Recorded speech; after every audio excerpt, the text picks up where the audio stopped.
aqui hoje para gravar mais um episódio da Conexão Neurodiversa, o nosso podcast oficial.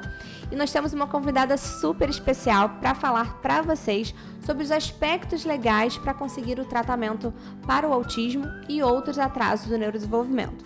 Então, com vocês, a nossa convidada especial, doutora Luísa Lucena. Muito obrigada pelo convite, Carol. Para quem não me conhece, eu sou a Luísa Lucena, advogada especialista no direito dos autistas e transtornos do neurodesenvolvimento. Sou mentora de advogados, então ensino advogados também a atuarem nessa área. Muito obrigada novamente pelo convite, Ana. Luísa, é um prazer receber você aqui no nosso podcast, uma pessoa que tem tanta experiência. E eu queria que você contasse um pouquinho do seu histórico profissional e da sua experiência, você já comentou, mas eu queria que você explicasse para todo mundo como é a sua experiência dentro desse tema específico. Então, eu comecei no autismo há 5 anos atrás, quando a gente ainda nem falava sobre direito dos autistas. E eu comecei atuando e eu fui estudar sobre o autismo. Então, eu fiz um passo diferente do que os demais profissionais da área jurídica fazem, que é de fato estudar sobre o autismo, que é de fato estudar sobre o tratamento. Então eu fui me especializar sobre o autismo há 5 anos atrás, quando a gente nem falava de advogado especializado na área, e para depois começar a atuar nessa área. Então eu comecei lá atrás, através de um desenvolvimento em uma clínica multidisciplinar, na qual eu comecei a conviver todos os dias com crianças com atraso no neurodesenvolvimento, e eu vi como eu conseguia fazer a diferença na vida daquelas crianças. Eu me lembro até hoje da minha primeira liminar, que a mãe, ficou numa situação que nem eu consegui conter os meus sentimentos. A gente chorou juntas, a gente se abraçou. E aquela criança com 2 anos que não falava, não andava, não se comunicava, não conseguia demonstrar sentimentos. Depois de 6 meses com um tratamento intenso, com um tratamento correto, com aba de verdade, como a gente fala, sem pseudo-aba, de fato começou a se desenvolver. E aquela mãe disse pra mim: doutora, se não fosse você, meu filho não teria tido acesso a esse tratamento. Você abriu a porta para o tratamento do meu filho. E aquilo me tocou de uma forma que eu falei: eu preciso fazer isso para a minha vida. Eu preciso me especializar, é isso que eu preciso fazer para o resto da minha vida. E aí eu comecei e fundei o Monteiro Lucena Advogados, que eu sou a sócia fundadora, a única sócia do escritório, no qual é especializado somente em autismo e transtornos do neurodesenvolvimento. Foi assim que eu iniciei minha trajetória, muito tempo atrás, dentro de uma clínica prestando serviços jurídicos, mas não entrando com processos, de fato, prestando ali assessoria mensal. É muito interessante porque geralmente a gente se conecta com pessoas que realmente têm propósitos parecidos com o nosso. Então, tudo que você falou vai de encontro com o que a gente pensa. A gente quer realmente ajudar essas famílias. E, como todos sabem, o Universo ABA, ele promove tratamentos para pessoas com autismo. E a nossa principal ação é através da ciência ABA. Nós utilizamos ela dentro dos nossos atendimentos terapêuticos. E nós percebemos que muitas famílias têm dificuldade de ter acesso a esse tratamento. Quando as pessoas chegam na nossa clínica, eles comentam que já foram a diversos lugares e que ainda não conseguiram chegar a uma solução final, seja em relação ao diagnóstico, seja em relação a conseguir o tratamento ideal para aquele caso. Então, eu queria que a gente falasse um pouquinho sobre isso e fosse direto ao assunto principal desse podcast, que é: como os pais podem ter acesso a esse tratamento? E quando a gente fala sobre isso, a gente sabe que é importante que o médico ele tem um papel fundamental nesse ponto específico. Então, eu queria que você falasse para a gente sobre esse assunto.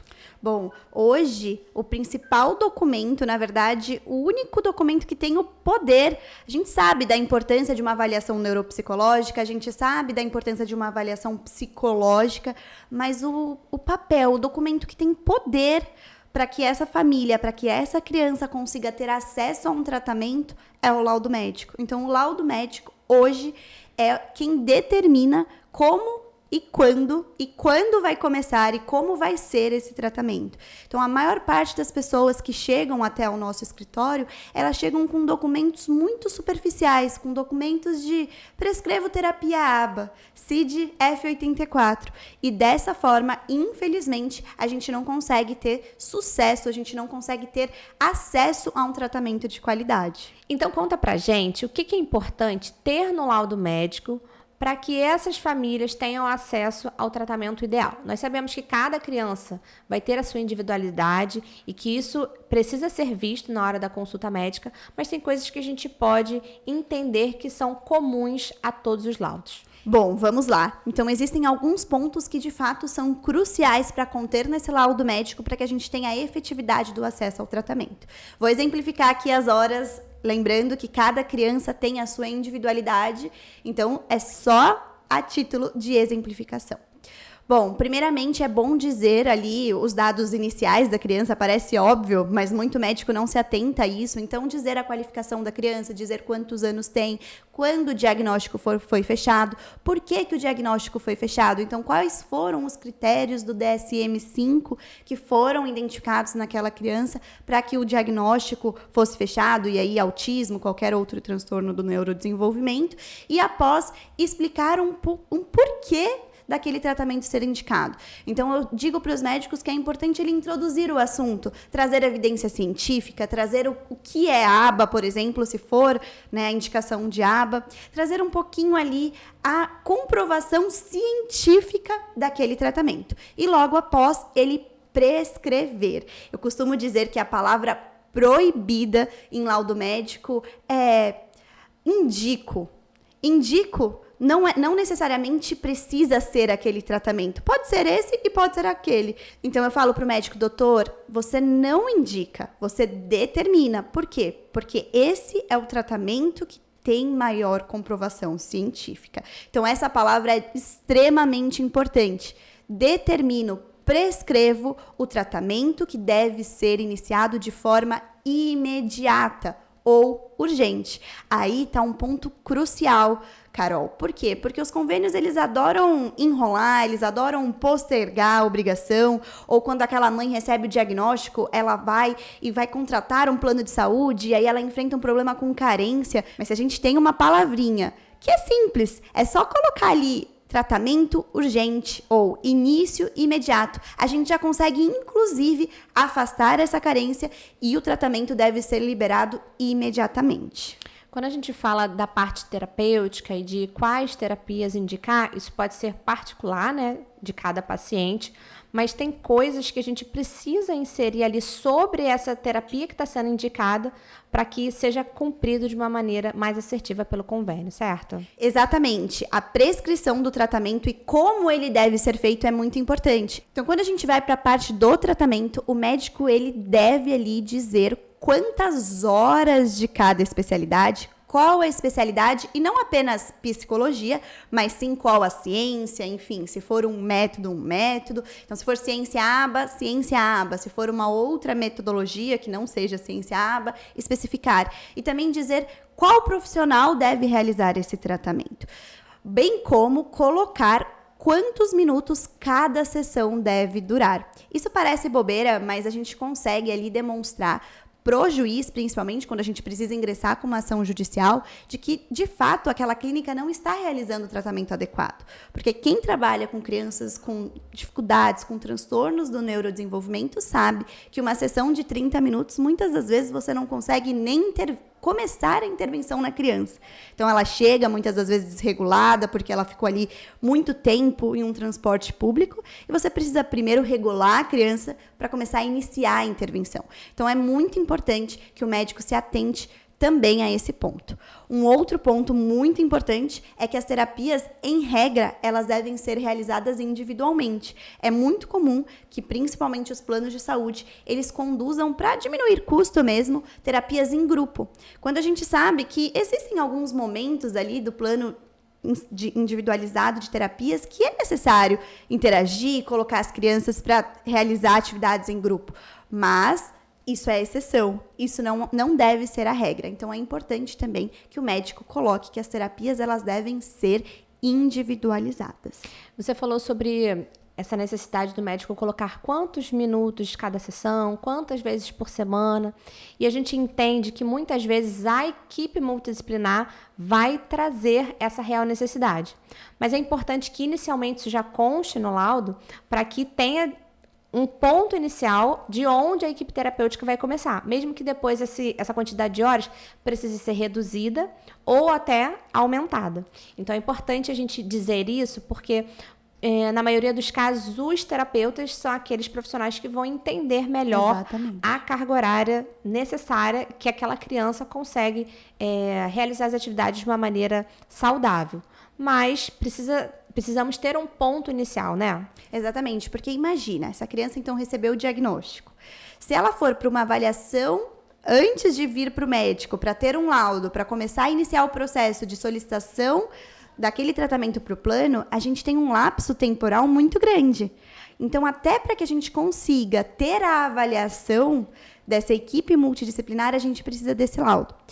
E aí a gente vai para um ponto também crucial do laudo médico, que é colocar que o tratamento para a criança autista, ele é dinâmico. Então, ele pode ser revisto a qualquer momento. Hoje, a criança ela pode precisar de 30 horas semanais. Amanhã, ela pode precisar de 10. Ou, ao contrário, hoje ela tudo bem iniciar com uma intervenção de 10. Mas se ela não estiver respondendo aos estímulos, ela pode necessitar aumentar essa carga horária. Então, é muito importante que a gente tenha esse laudo médico para iniciar. Mas isso não quer dizer que é definitivo e nem que vai ser de fato o que vai acontecer.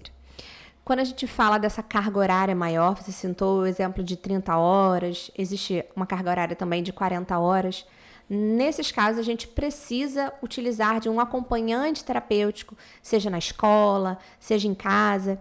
E muitas vezes a gente tem essa dúvida aí, né? Na cabeça dos pais, até na cabeça dos médicos mesmo, de como fazer essa indicação. Quando essa criança vai precisar realmente desse acompanhamento externo, né? Fora do ambiente da clínica, como colocar isso no laudo médico de maneira que aquela criança realmente tenha acesso a esse benefício.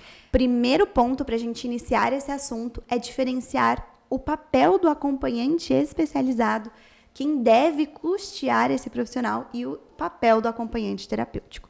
O acompanhante especializado é um profissional da pedagogia, é um profissional da educação. Inclusive, saiu agora, recentemente, um parecer do Conselho Nacional da Educação que diz quem deve ser esse profissional. Deve ser um pedagogo ou um estagiário que seja supervisionado por um pedagogo com especialidade em autismo, até podendo ser exigido que esse profissional tenha ali algo comprovado cientificamente. Então, alguma especialidade que tenha comprovação científica, mas a sua formação base é da pedagogia. Então, ele quem vai ajudar no papel pedagógico da criança em sala de aula. E aí é dever da escola, seja ela particular, municipal ou estadual, custear.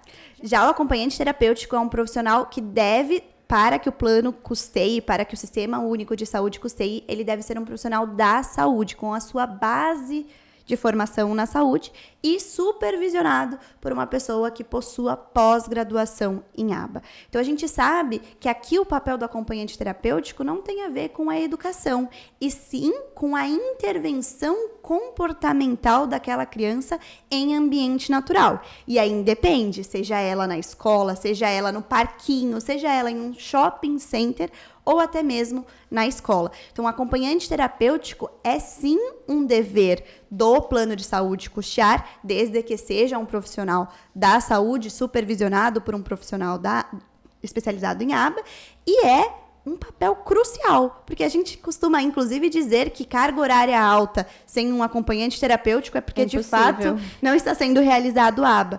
Então, o acompanhante terapêutico é uma função dentro da psicologia aba. E a gente sabe que esse profissional ele não vai ser necessário para todas as crianças em todos os contextos. São questões individualizadas de cada criança. Mas quando há essa necessidade, quando o médico entende essa necessidade, como ele coloca isso dentro da prescrição médica? A gente disse que o acompanhante terapêutico é uma função dentro da equipe de psicologia ABA. Então, se ele é uma função e se cabe ao médico simplesmente determinar a carga horária, não vai caber ao médico determinar aonde deve ser realizado o tratamento. Então, o médico ele vai solicitar as horas de psicologia ABA com profissional com pós-graduação em ABA. Cabe, então, ao supervisor do caso quem vai realizar o PIT, o plano de terapias individualizados da criança, dividir essas horas aonde ele achar conveniente e necessário. Mesmo porque hoje a criança pode precisar ali de um acompanhante terapêutico em sala de aula. Amanhã a necessidade dela pode ser conseguir ir ao mercado, conseguir desenvolver habilidades de atividades diárias. Então, não cabe ao médico dizer por quem deve ser realizado esse tratamento. O acompanhante terapêutico, ele é um estagiário do psicólogo, normalmente, da psicologia ABA. A gente costuma fazer essa divisão. Eu trago também um entendimento de que lá no meu escritório eu tenho estagiários. E quando ele vai fazer a petição, quando ele vai fazer qualquer coisa dentro do meu escritório, no final, quem assina sou eu.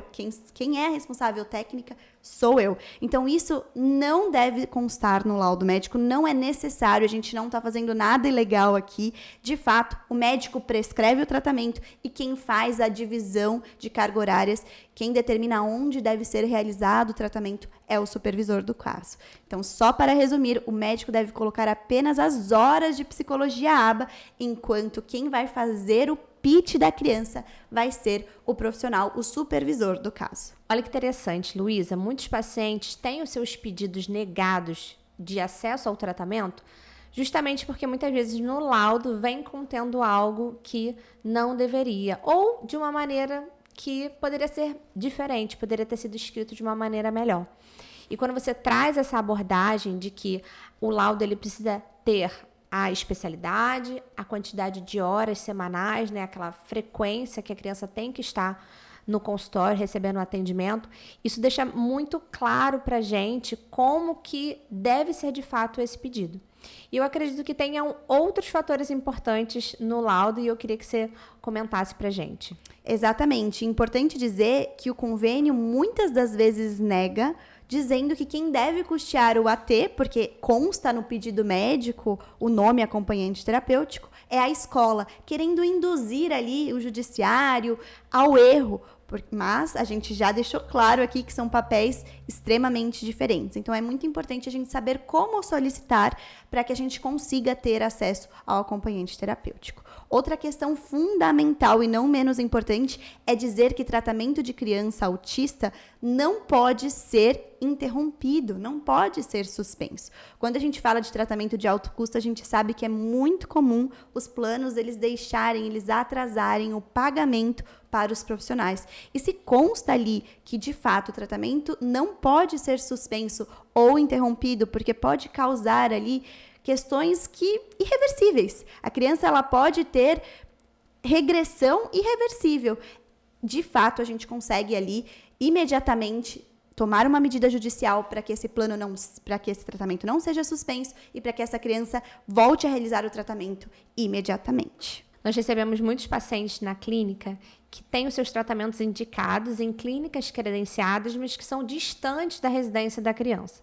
Eu queria que você falasse desse assunto porque é uma dúvida de muitos pais e muitos ainda se sujeitam a receber esses tratamentos em locais muito distantes da sua residência ou que tem um contrafluxo muito complicado para que a família realmente consiga fazer esse tratamento semanalmente. Como a gente sabe, autistas eles possuem a dificuldade, muitas das vezes, sensoriais. Então, longas distâncias ou até grande período de tempo em um transporte, seja ele público ou seja ele particular, pode ocasionar ali crises sensoriais nessa criança e muitas das vezes ela chega ao tratamento, chega ao ambiente clínico e aquele psicólogo tem até a dificuldade de manejar essa crise por conta de uma questão sensorial que ela obteve em um longo percurso. E quando a gente fala longo percurso, é tempo, porque muitas das vezes 20 quilômetros pode parecer pouco para uma cidade de interior que não tem trânsito, mas 20 quilômetros pode ser muito para uma cidade como Rio de Janeiro ou São Paulo. Então, é importante que o médico coloque expressamente quanto tempo essa criança tolera em deslocamento e quanto tempo, no máximo, a clínica deve ser ali entre casa e escola. E o que pode ocasionar caso essa criança fique mais do que esse tempo em um transporte. Olha que importante essa conversa que a gente está tendo, tanto esclarecimento sobre o que é importante ter no laudo médico. E acho que várias pessoas vão se beneficiar desse podcast. As famílias que vão ser mais bem orientadas sobre esse assunto, profissionais também, médicos que realizam esse tipo de prescrição, mas que ainda estão sendo introduzidos nesse aspecto, e também os profissionais que vão estar atuando diretamente com essa criança. Se todos esses grupos de pessoas estiverem conectados e alinhados com o que é melhor para essa criança, esse tratamento ele vai começar de uma maneira mais rápida e essa criança vai poder se desenvolver muito mais rápido e de uma maneira mais assertiva.